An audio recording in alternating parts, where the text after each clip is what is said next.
Hello beautiful people, welcome back to my channel. Today I want to discuss Ador Labels' statement about their group's NewJeans controversial song Cookie. First, I'm going to give a background on why the group was controversial, whether the song Cookie is inappropriate given the members' ages, and then I'll evaluate the statement itself. So without further ado, let's begin. Why is NewJeans so controversial? The first thing has to be the CEO of their label, Min Heejin. She's responsible for a lot of NewJeans' musical and visual direction as well as the formation. She's also the former director of SM Entertainment and was responsible for the visual direction of Red Velvet, FX, and Shiny. So that means that she's responsible for the styling and concept pictures. Recently, Min Heejin posted pictures of her home, and many of her posters are from movies that glamorize phile theme. This includes the movie Le Faro de Para, which is about an older man who plans to marry a mentally challenged, sex-crazed adolescent girl. 1968's Romeo and Juliet. As you can see in the image, Olivia Hussey is half naked, and the film itself has underage nude scenes with Olivia being 17. Now you can say, well, maybe she doesn't know the true story behind these posters. Well, when I reverse image search the poster from Le Faro de Para, it literally came to Min Heejin's Instagram, meaning that it's not a commonly found art piece. Hence, Heejin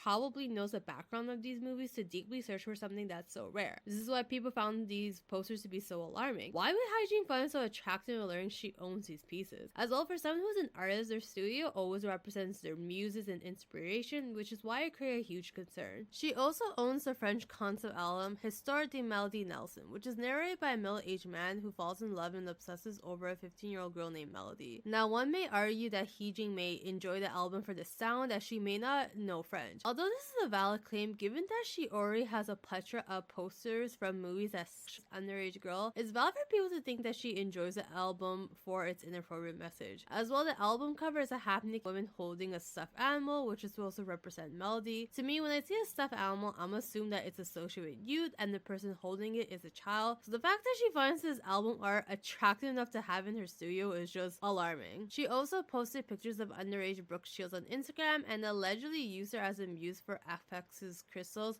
JQ photo shoot back in 2016 when Crystal was in her early 20s. Brooke Shields is known to be as one of the most exploited minors of all time. In the movie Pretty Baby, not only does she play a child prostitute, but she also had nude scenes despite being 12. If you look up a close-up of one of the posters Heejin posted, it even highlights how Shields starred in very sexually controversial roles. So it's obvious that Heejin's aware of Shields' reputation. Now, I've seen people defending this usage, saying that Heejin's just projecting the innocent image that Brooke Shields had to the girl groups she's been directing. Okay, why was Shields so known for her innocence? It's because she's been very explicit as in movies despite her young age. One notable example is when she was 15, she was in the Calvin Klein ad saying, "You know what comes in between me and my Calvins? Nothing." And she came out saying that at that time she had no idea that that phrase was inappropriate. So the fact that she's using Brooke Shields, who was heavily sexed as a minor, as an inspo is just alarming. If she used JoJo Suyin, that's fine because JoJo does childish stuff while acting like her age, like being obsessed with sparkles. That's something that's appropriate to project onto a K-pop girl group. Now, I want to preface that Heejin using Brooke Shields as a muse could be alleged. Personally, if I cannot find the original source for an information piece, I'm not confident to say if it's true or not. However, her posting pictures of Brooke Shields and using her as an aesthetic for Instagram is extremely alarming, given Shields' reputation. There's also this picture Heejin posted on Instagram that appears to be a half-naked girl. Unfortunately, I could not find a source to this picture, so I cannot confirm if this is a child or not. Now, I want to caution people from calling Heejin as a psychiatric disorder. We don't know Heejin's psyche personally, so we don't want to use such a serious label. We don't want to misuse this word or else it will lose its meaning, so it's better to say that she's just a creep. Another thing that's so controversial about NewJeans is their ages. Now, minors debuting K-pop isn't something new. However, people are realizing how problematic this practice is given how exploitative and restricted this industry is. This includes restrictive dieting, pressure, and over-sexualization. Majority of NewJeans are underage, with the youngest being 14. After the recent Min Heejin controversy, many are concerned Heejin is taking advantage of the girls. NewJeans has released an EP, and one of the singles, Cookie, has aroused controversy for its lyric, which we'll dissect later. Many people believe that the usage of Cookie is a euphemism for a woman's private part. Recently, Ador released a statement for this controversy, which you can pause to read.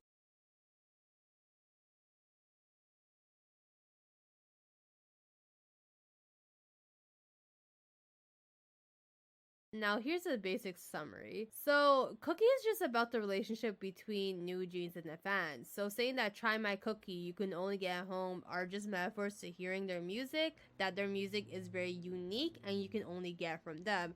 So Cookie in this context is their album that fans have been waiting for or hungry for.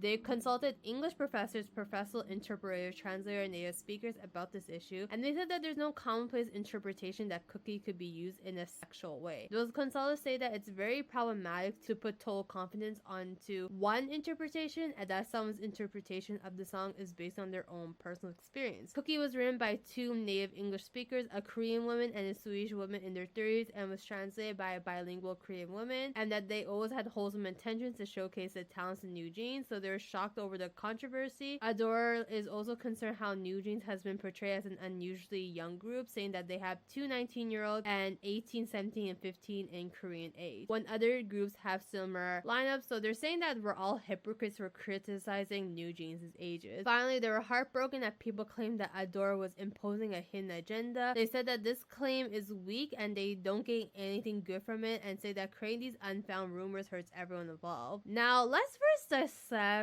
Cookie's lyrics. So first of all, the issue wasn't because the usage of the word cookie, it's more so the rest of the lyrics. If this song is really about music, why does it have the following lyric? Let me hear you want to say it more, boy. Make recipes that you won't see anymore, boy. Okay, so this is a girl group, and if they're addressing the audience with boy, that implies to me that this song is a romantic based song. And if this song was really for the fans, or it was to advertise how great their music is, why didn't they choose something more gender neutral, since NewJeans can have and may want to attract female fans? That's something I noticed with fan dedicated K-pop songs, like from EXO or Twice. They always use gender neutral lyrics, like terms like you. So it's obvious that adding the word boy meant that this song is addressing a lover. Now that we have that in mind, let's look at the other lyric. I want to see you taste it. No dinner, dinner, you're hungry though. No water, water, you're thirsty though. Can you taste music? Can you drink music? No, it's a CD. It's something you hear. So therefore, this idea it's about listening to music does not make sense to me. As well, we established earlier that the song is addressed for a lover in mind. Typically, lyrics like taste or thirsty, especially when it's clear that the song is aimed for a lover in mind, means that the meaning is oftentimes sexual. Made a little cookie, come and take a lookie, bake at my place, only come get some. Now this lyric really nails a coffin to me. We established that the song is romantic based, so when they say you can only get at home, that implies to me that they're inviting their potential lover to your place. And what do you do when you're interested in someone? You bring them to their home.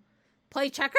No. The average person knows that inviting someone that you like to your home often means something sexual. Now, we could perhaps say the song is about wanting to bring them home for a day, like a romantic candlelight dinner, but with the previous thirsty lyric, it makes it obvious that there's some sort of sexual atmosphere in the song. So after dissecting these lyrics, it's fine for people to assume that the song is largely based on innuendos. Music-wise, when has Cookie ever been used in an innocent way? In a lot of clean versions of explicit songs like Doja Cat's Kiss Me More and Cardi B's WAP, they censor the word "p" with cookie. So if Ador is telling us this song is written and valid by fluent English speakers, how on earth did they not realize that the usage of cookie could be inappropriate? Their claim that it's about the music, it's just not adding up to me. Now, what are my overall thoughts on this apology? This apology honestly does a great job in deflection. In public relations, you want to protect your image as much as you can and show you aren't problematic. So in the PR lenses, this is actually a good statement, since they're trying to shift the blame onto listeners, because no company wants to admit to blind of minors. I also find it interesting that they're trying to age up the members by saying their Korean age versus their international age, which is so funny because Korea is planning to forgo its Korean age system and go with the international one. So by aging them up, she's trying to show that they aren't as young as we think they are. Honestly, this is really manipulative on their part. However, the listeners aren't dumb. The lyrics to Cookie is really questionable. It's also in PR, it's really important to the public that you care about the issue and that you care about the well-being of your employees. Therefore, they should have said something like, Ador will do a better job in carefully analyzing the English lyrics of her songs to better protect the members in NewJeans. Honestly, I felt like they should have just played dumb and just said they didn't realize the phrase cookie was inappropriate and it was wrong as they put their idols in the exploited position. That shows to us that, okay, at least they do care about the members' well-being, because recently a lot of fans were really concerned over the fact that a lot of older men are attending NewJeans' fan sign, and to go to a fan sign, you have to be an intense fan. You have to be buying all of their albums, and also, what does a 30-year-old have in common with a 14-year-old? Nothing. It kind of shows that some fans are thinking of taking advantage of them. So honestly, saying a statement like this would have been much